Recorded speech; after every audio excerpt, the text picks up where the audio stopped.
With more than 2 decades in advertising, marketing, and research, Kelly McDonald can show you how to reach diverse audiences with relevance and authenticity. And she can share important insights on how to manage an increasingly diverse workforce. Kelly has worked with companies of all sizes. Her clients include Toyota, Nike, State Farm, and Harley-Davidson. She's been featured on CNNMoney.com, SiriusXM Radio, Businessweek, and CNBC. Kelly literally wrote the book on how to market to people not like you. Kelly's session, Diversity in America, is a popular topic for companies that want to thrive in an environment of increasing differences. Here's a sample of this popular session. Thank you, everyone, and thank you, DuPont. I love to talk about diversity, and it's important and should be important to you because our culture has changed. You've probably all heard the old expression that America is a melting pot. And what that meant was that wherever you were from, whoever you were, you came to the United States, we sort of threw you into one pot and sort of simmered away all of your differences, and we all came out Americanized. The more modern expression now, though, is that America is no longer a melting pot, but in fact a salad bowl. And the reason it's called a salad bowl, because if you look at the actual elements of a salad, none of the pieces of the salad look like anything else. The carrot doesn't look like the radish doesn't look like the cucumber doesn't look like the tomato. You can see every element of the salad for what it really is. And most of us would agree that a salad that has all of these different things is a better salad. What does diversity look like, though? When I talk about diversity, a lot of people tend to think racial and ethnic diversity, and that's important, and I think we're going to talk about that too. But it's more than that. I think diversity comes in many forms. This is just my list, but let's take a look at it. Gender. Men are different from women, and all kidding aside, it really is true. We operate totally differently. What about religious differences? That's probably never been quite as much in the media as it is right now. Age and generational differences. The boomers are very different from the matures, who are different from Gen X or Gen Y. The gay and lesbian market. Physical abilities. Those who have physical challenges are going to face certain things that people who don't have physical challenges don't face.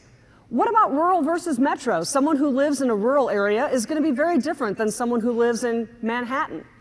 And political beliefs. What about even military versus civilian? Those are two totally different worlds.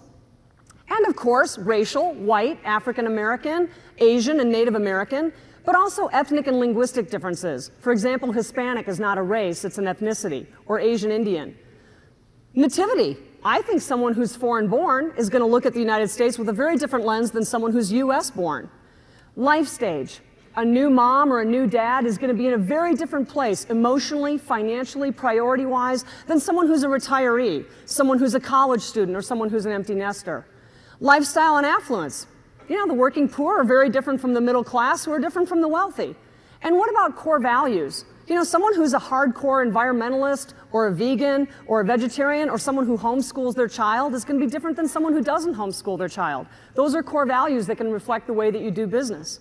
And there's even diversity within diversity. This is a chart of the US-Asian composition. And if you look at this chart, you can see that, there's not even a common language among these different groups, much less alone common foods or traditions or holidays, and yet we lump them into all one group, call it Asian. Same thing with Hispanic. With Hispanic, at least there's a common language, that being Spanish. But again, someone who's Cuban is going to have different foods, different holidays, different traditions than someone who's Venezuelan or someone who's Mexican.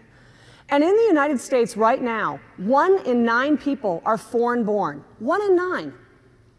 Also, for the first time ever, the composition of the workforce in the US is equal between men and women. That's never happened before. There have always been more men in the US workforce than women up until last year.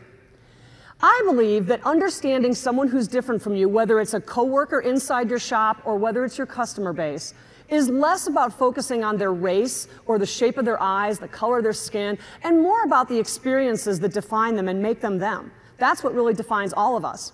There are 48.7 million Latinos in the United States. And if you're anything like me, intellectually, I know that that's a large number, but I have to have a framework for it to get my head around how large it is. So let me give you some context. That now makes the United States the second largest Hispanic country in the world. More context.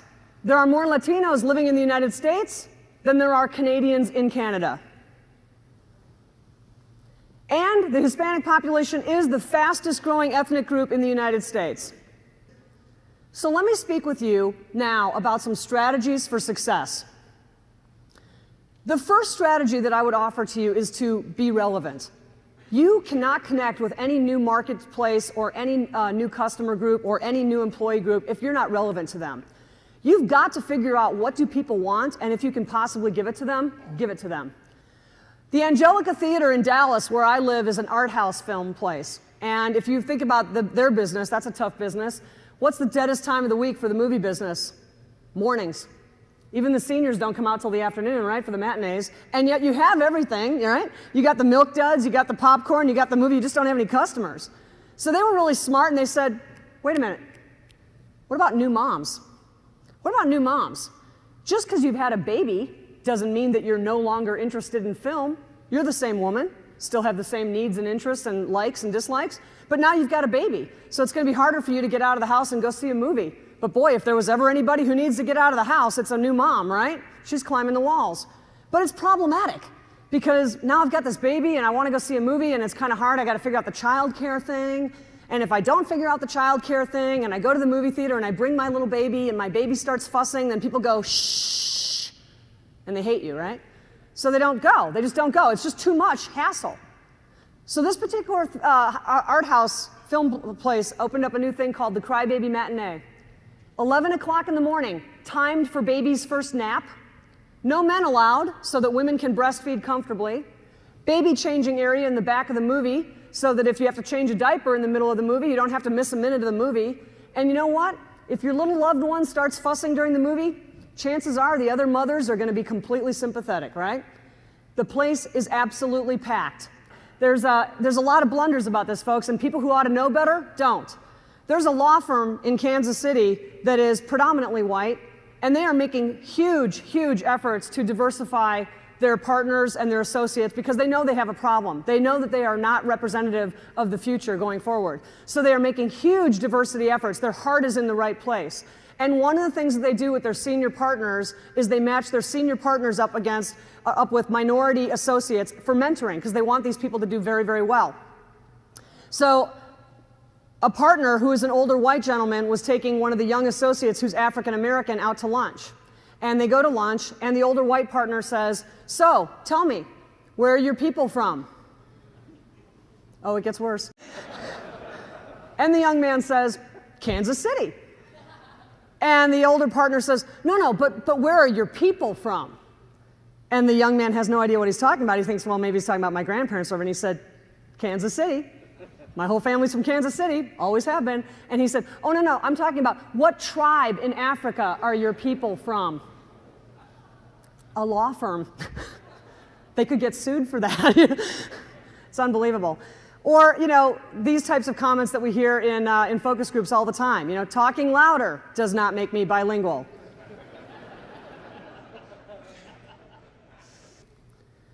Finally, I want to leave you with some thoughts going forward. I don't think that you should think that diversity is something you need to get ready for. I don't think that you should feel like, ooh, I got to get ready for this, I got to prepare. It's coming. Folks, it's already here. Every single day, in your communities, in your shops, with your workers, with your customers, you're already working with diverse groups. You already are. You've just got to make sure that you're paying more attention to this going forward as a true aspect of an ongoing part of your business. It's got to be part of your business plan. It can't be an afterthought, and it can't just be something that happens. And that 2010 census that was taken this year is going to be published in February. And let me tell you, folks, there's going to be two major news stories that you're not going to be able to escape. They're going to be everywhere. And it's going to be like a tidal wave. And the first news story is going to be 1 in 3 Americans are not white. And the second news story is going to be about the explosive growth of the Hispanic population. What's going to happen when that 2010 census comes out is people who have not been paying any attention to the diversity in this country are going to start paying attention, and the arena is going to get much more crowded. But you have a window of opportunity right now and going forward to think about this and plan for this and build your businesses so that you're best able to capture the diversity opportunities that are around you and that have a significant competitive edge. So, thank you very much. I really appreciate you. You've been a wonderful audience. Thank you. Thank you. Thank you, DuPont. Thank you. Thank you. Thank you.